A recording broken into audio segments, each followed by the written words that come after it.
Nuevamente con ustedes, su amigo el profesor Pablo Arias, y como siempre, comenzando a saludar a toda la comunidad estudiantil del Colegio Privado Kramer de la ciudad de Huacho. Recuerda, Kramer es Kramer. No podemos nosotros, antes de presentarte el tema que tenemos el día de hoy, mira, la cultura maya, los mayas, y por aquí tengo los aztecas, puntos clave, puntos principales, sobre todo centrarnos en la parte de la organización política, económica, social. De repente tú conoces un poco más la parte cultural, tal vez por ahí la matemática, tal vez por ahí un poco la figura del calendario y otros detalles que vamos a tenerlo de todas maneras en el material teórico, pero aquí vamos a centrarnos en otros aspectos. Pero antes de hablarte de lo que es la cultura maya y azteca, no podemos nosotros comenzar sin siempre concientizar y dar un consejo sobre lo que estamos viviendo. Esta pandemia nos tiene a nosotros pues aislados, es una situación muy complicada. Sin embargo, a pesar de lo complicado que estamos viviendo, a pesar de lo complicado de la sociedad, no solo del Perú, sino del mundo, el compromiso del Colegio Kramer, el compromiso de los maestros Kramer con cada uno de ustedes, estudiantes kramerianos, es continuar, porque su educación, su preparación no puede parar. Ahora, a través de una pantalla. Sí, nos toca de esa manera. Pero pronto esperemos por ese lugar que tú extrañas, por ese lugar que nosotros extrañamos. ¿A qué lugar nos referimos? A las aulas, al colegio, a tu casa, a nuestra casa, el Colegio Kramer. ¿Ok? Vamos, señores, entonces a presentar el tema del día de hoy. Como te había mencionado, mayas aztecas. El capítulo, y estamos ya avanzando en una unidad, el capítulo son las altas culturas americanas. Los incas, por ejemplo, es una alta cultura americana. Pero, por ejemplo, también estuvieron los chibchas. Vamos a ver eso en la siguiente sesión de clase, no te preocupes. Pero aquí vamos a centrarnos en las culturas mesoamericanas, centroamericanas, que son la cultura maya y la cultura azteca. Ahora, ¿cuál es el objetivo? El objetivo es reconocer y darle un grado comparativo, valorativo, a las diferentes culturas de alto nivel que se presentaron en América. Los incas, recuerda, los chibchas, mayas, aztecas, entre otros, que de todas maneras nosotros vamos a estudiar. Entonces vamos a concentrarnos y vamos a comenzar. Comencemos por aquí con los mayas. Ojo, ojo. Los hemos puesto de esta manera por una coyuntura que puedas tener la información, pero no quiere decir que es un cuadro comparativo, no. Vamos a verlo cada uno dentro de su coyuntura, dentro de su ubicación y dentro de su importancia, además de su influencia. Vamos a comenzar con los mayas, mira. Los mayas en la península de Yucatán es donde se ubicaron principalmente allá en el hermano país de México, los mayas. Además, se ubicaron en los territorios de Guatemala, de El Salvador, de Honduras, de Belice. Entonces, ese es el lugar donde se desarrolla geográficamente hablando la cultura maya, pero recuerda, principalmente en el país hermano de México. Esa es la ubicación geográfica de los mayas. Periodos históricos. Los mayas van a tener dos periodos históricos marcaditos. Lo que es el viejo imperio o antiguo imperio y lo que es el nuevo imperio. Repito, lo que es el viejo imperio o antiguo imperio, lo que es el nuevo imperio. El viejo imperio tiene tres subperiodos. El viejo imperio. Este viejo imperio tiene tres subperiodos, que es el periodo antiguo, el periodo medio y el gran periodo. Esos entonces son los periodos del viejo imperio. El periodo antiguo, el periodo medio y el gran periodo. Mientras que el nuevo imperio tiene tres también subperiodos, que son el renacimiento maya, el periodo mexicano y el periodo de la desintegración.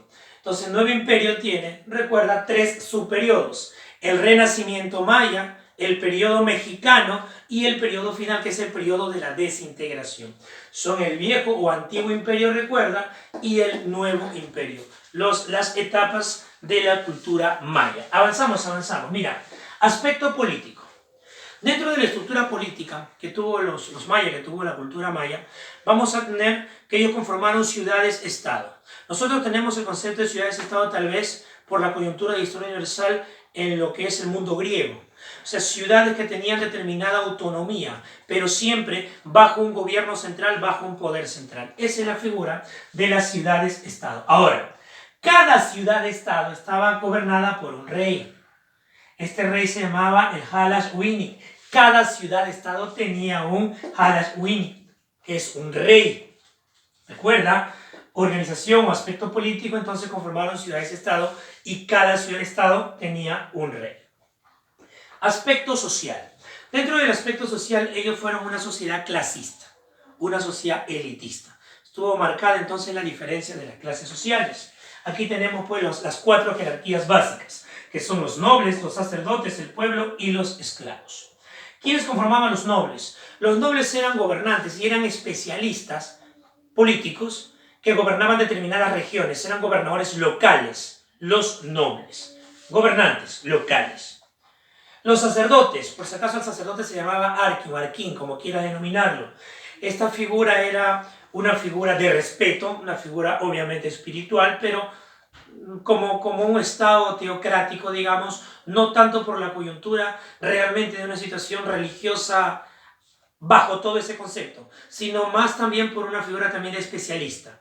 Conocía determinados momentos de la naturaleza, fenómenos geográficos, que lo hacía a él tener un poder sobre una masa campesina que no conocía esos temas. No sé si tú has visto la película, por ejemplo, Apocalipto, que está ambientada justamente en la historia mesoamericana, la llegada de los blancos, de los españoles.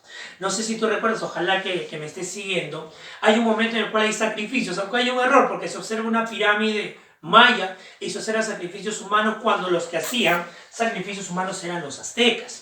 Pero digamos, no hay que irnos a la rigidez histórica, vamos a irnos al dato que nos presenta esta película Apocalipto. Vamos a tener que en un momento están sacrificando hombres desde la pirámide, desde lo alto de la pirámide, y cuando están a punto de matar al protagonista, que está todo pintado de azul en esta película, vamos a tener que se produce un eclipse y surge una persona así con un traje emplumado, que era un sacerdote, era un arquín, y él empieza a conversar al parecer con los dioses, todo el mundo asustado, todo el mundo lo miraba con respeto, y él dice, ya tranquilos, como diciendo, ya pasó, ya hablé con ellos, cuando el eclipse va a pasar para que les devuelvan la luz.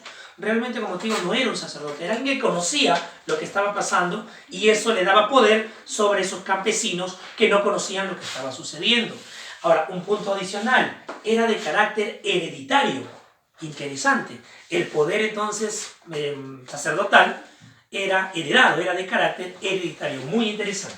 Seguimos, señores. El pueblo eran los campesinos, los que trabajaban fundamentalmente el campo, y el campo, la agricultura, era la principal actividad económica, soporte económico de lo que fue el pueblo maya, de lo que fue la cultura maya. Los esclavos.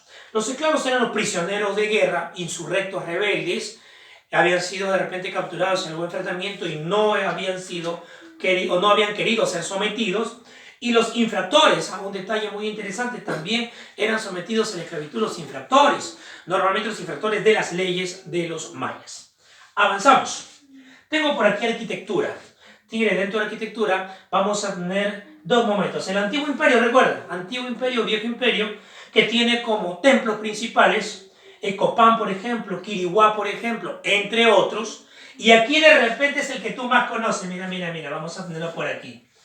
Chichén Itzá, Tigre, es perteneciente al nuevo imperio, que tal vez sea uno de los puntos de visita turística, dentro del aspecto turístico, más buscado por la gente que llega pues a visitar lo que es la cultura maya allá en el hermano país de México. Una pirámide que tiene plataformas, no es exactamente como las egipcias, hay plataformas en esta pirámide de Chichén Itzá.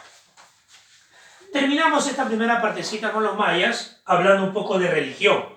Tigre fue politeísta, creo que entiendes, varios dioses, pero tuvieron una deidad principal. Recuerda, normalmente en una religión politeísta sí, tienen varios dioses, pero no quiere decir que todos tienen la misma jerarquía. Siempre hay un dios principal. Para ellos, el dios principal era Itzamna. Era el dios principal de los aztecas. Era politeísta y era panteísta. Pan, recuerda, elemento de la naturaleza, o tal vez un dios que no era solamente para un sector, sino que era para todos. No era para parte de la sociedad, sino que era para todos. No era para un grupo de poder, sino que era para todos. Esa es la coyuntura característica de lo que es la religión politeísta y panteísta que tuvieron los mayas. Aquí tenemos Itzamna, que fue el dios principal, pero recuerda que tuvieron varios dioses. Señores, puntos principales de lo que fueron los mayas. Ahora, vamos con los aztecas. Vamos a ver, los aztecas también fueron llamados los náhuatl. Ubicación. Se ubica en un islote del lago Texcoco en el actual México. se ubican en un islote del lago Texcoco en el actual México, los aztecas. Característica interesante que ya te había mencionado, la figura de sacrificios humanos. Un detalle bastante interesante de lo que son los aztecas. Ahora, otro punto, pueblo bélico, peleador, guerrero. Esa es la coyuntura que tuvieron los aztecas. Con cuidado vamos a ir parte por parte. Estructura y origen.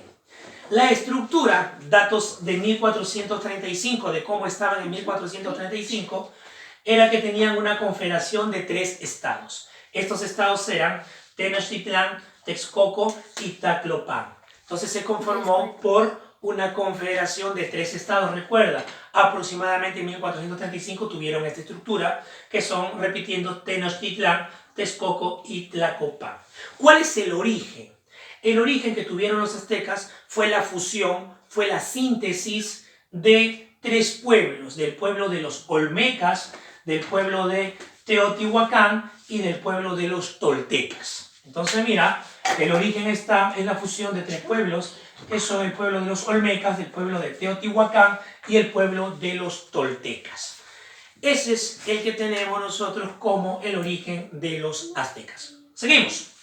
Aspecto político. Vamos a ir aquí despacito y con calma, porque mira estas palabritas por aquí. Mira estas palabritas por aquí. Recuerda, haciendo un paréntesis, que la teoría inmigracionista mesoamericana de Federico Max Uhle sobre el origen de la alta cultura peruana tuvo como pruebas ciertos vocablos. Acá tengo, por ejemplo, no sé, Cihuacuat, por ejemplo. Tengo de repente Petlacalcat, por ejemplo. Y había un cierto parecido con algunos vocablos que había en Perú. Moxeque, por ejemplo. Jequetepeque, por ejemplo. Entonces, he ahí la figura del parecido.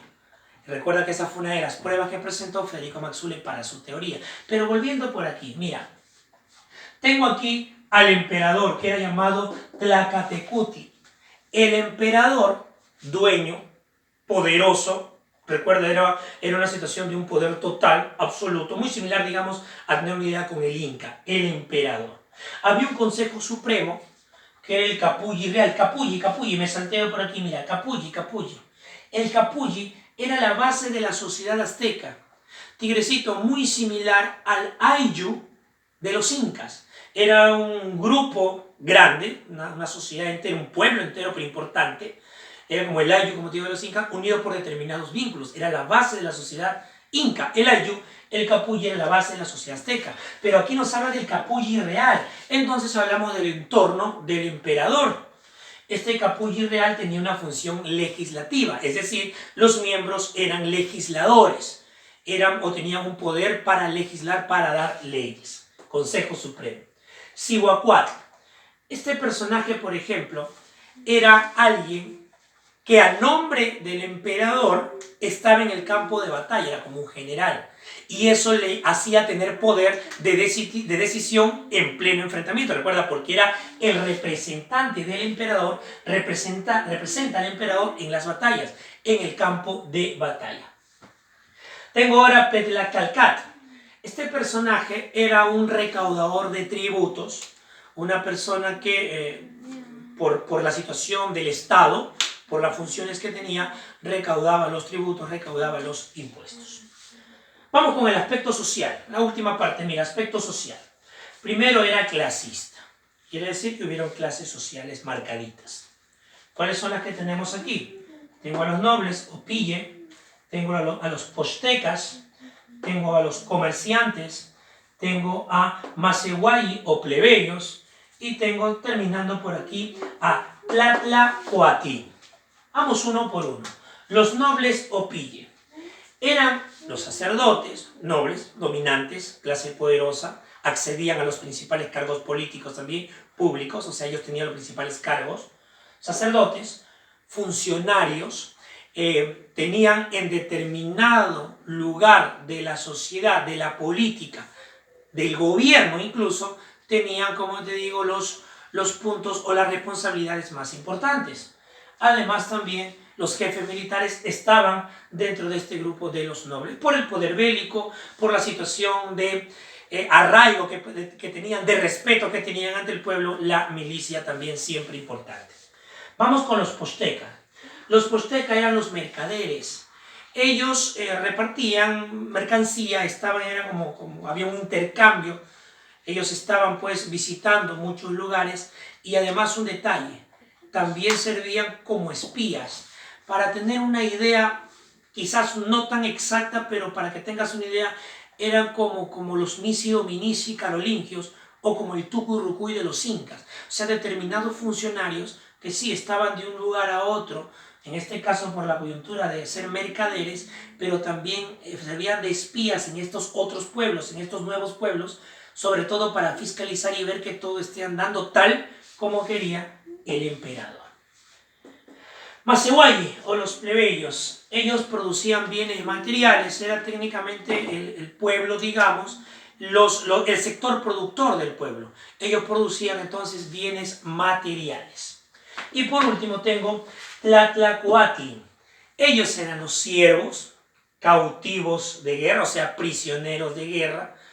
Normalmente en un enfrentamiento, recuerda, siempre hay un insurrecto, alguien que no acepta el ser justamente prisionero, entonces pasaban dentro del aspecto social a ser esta figura de Tlatlacuatli, que son, como te menciono, los siervos o cautivos de guerra. Recuerda, repitiendo, el capulli tiene una figura muy similar al ayllu de los incas, haciendo una analogía.